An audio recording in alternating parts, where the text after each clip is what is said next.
Alright, hello friends. Today I want to talk about the book Egregores by Mark Stavish. I just listened to the audiobook yesterday. I just completed it yesterday. Spent a couple days listening to it. Very strange book that really has me thinking a lot about the reality that we've seen over the last few years.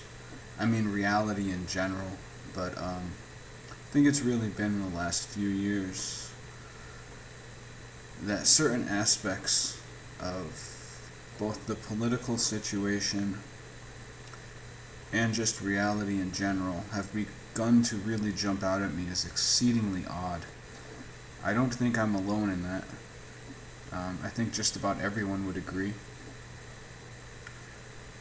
Though the way that we end up interpreting that oddness is very different depending on what our lens is, what our perception is going into the situation. Obviously, we all have our own frames of reality. But Egregores by Stavish introduces, and I hope I'm saying his name correctly, Stavish, Stavish. But apparently the concept is not new by any stretch of the imagination. It's actually deeply rooted in many spiritual traditions, the Tibetan Buddhist tradition.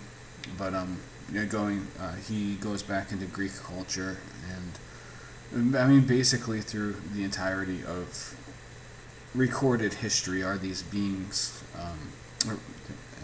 Even calling them beings is kind of tricky. Before we go on any further, let me just say it's an excellent, thought-provoking book.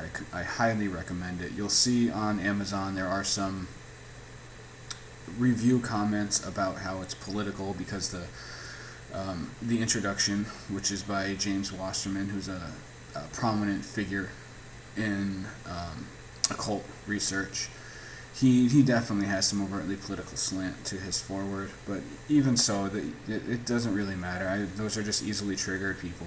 That's all it is, easily triggered people. You can read the book without any political context, and to me, what I took out of the book more than anything was that it's not a partisan thing. These egregores, this egregore idea applies to any political field. I mean, that's irrelevant. It's not exclusive to any group, and it is something that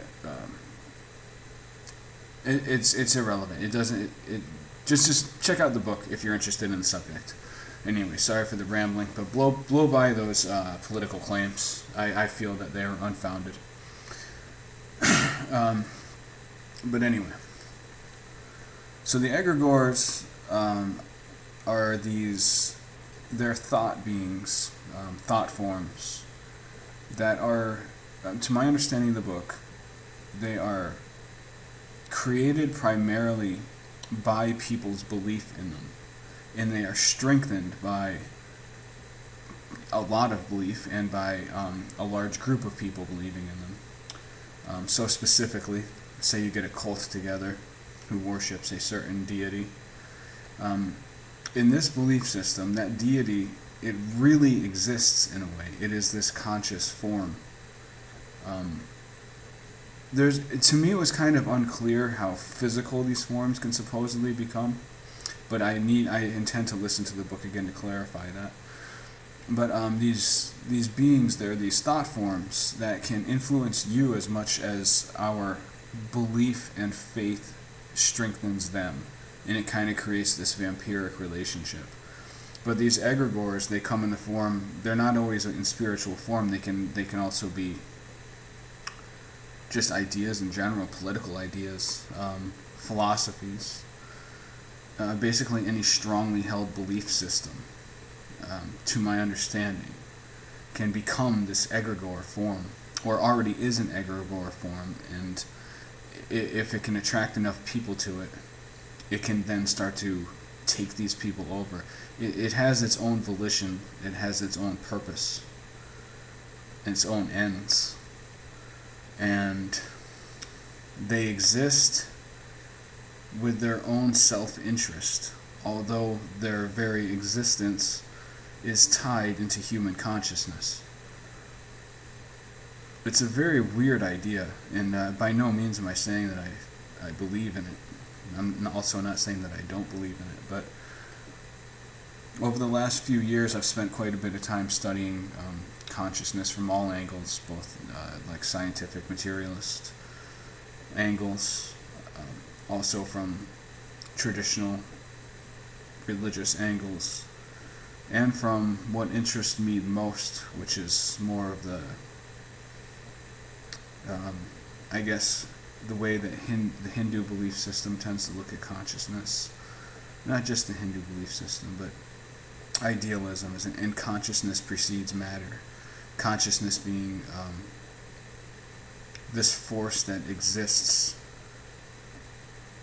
this force that is the universe, and material is a condensed form of consciousness, and our individual human consciousness are like nodes of individual consciousness existing in this vast sea of like divine consciousness.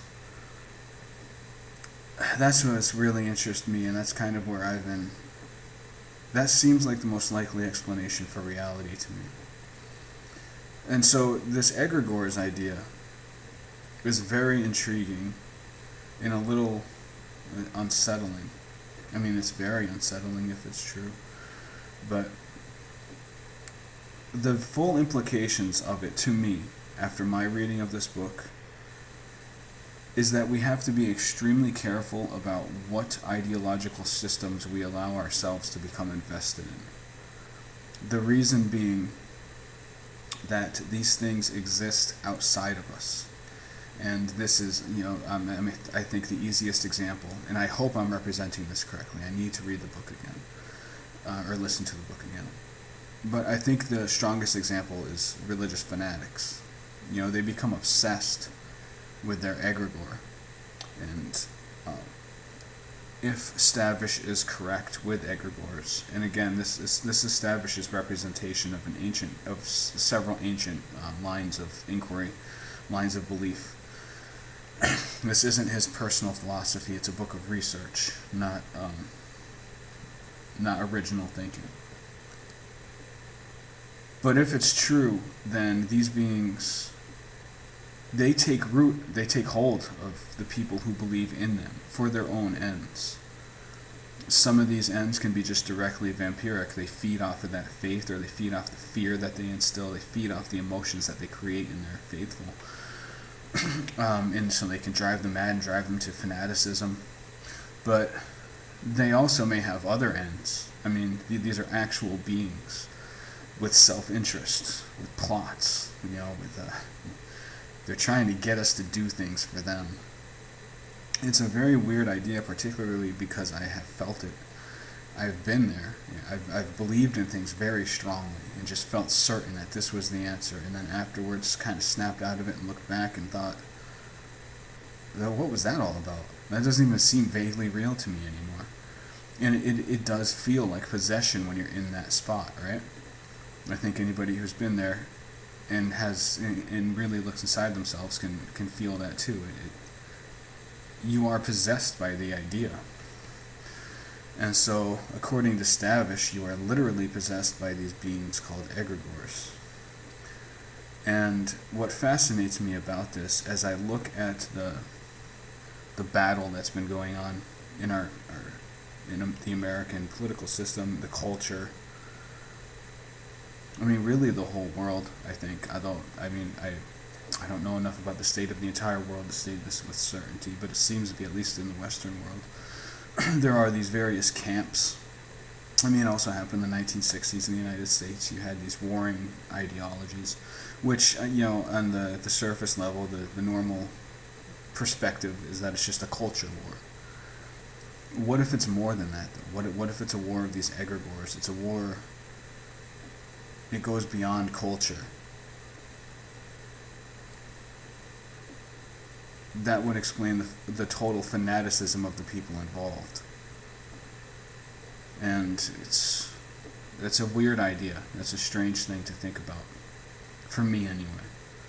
And it makes sense in a way. And I've been thinking about it a lot, and I'll continue to think about it, and hopefully come back with more thoughtful video on this. But it is something to keep in mind right now and to stay wary of as we're looking around in this time of chaos, and we're all looking for some philosophical, metaphysical footing to feel, not to say feel safe. Well, to feel safe, yeah, I mean, let's admit it. It sounds like ridiculous to say that, sounds weak to say that, but it's true.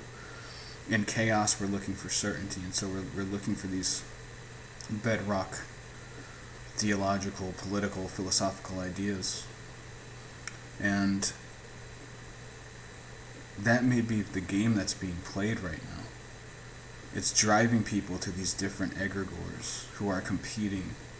And this is completely my perspective. Stavish did not say this in his book, so I don't want that to be misconstrued. But perhaps what is happening right now are these different egregores warring with each other. I mean, some of them working together in this larger kind of spiritual battle. And it's trying to pull pawns in. The various egregores are trying to pull pawns into their little individual games, which would make you a pawn if you fall too deeply into it. And the book gives you ways to look out for if you are being possessed by an egregore. And so if you do subscribe to this or you're interested in it, check in the book because it gives you some defense mechanisms. But that's all I really want to say right now. These are just thoughts on my mind.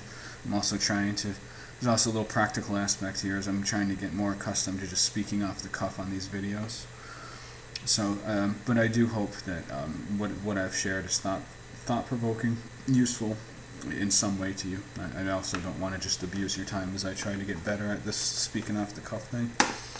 So yeah, that's about it. Mark Stavish, Egregores, check it out. To me, it helps make a lot of sense of current events. Again, I'm not subscribing and saying that I fully believe in it. I gave up fully investing myself into any perspective on reality a long time ago. But I'm saying it seems like a higher probability of truth, that there is something to this egregore idea. Or at the very least, it's entertaining brain candy, right? It's fun to think about. So that's about it. Thank you very much. Goodbye, my friends, and good luck.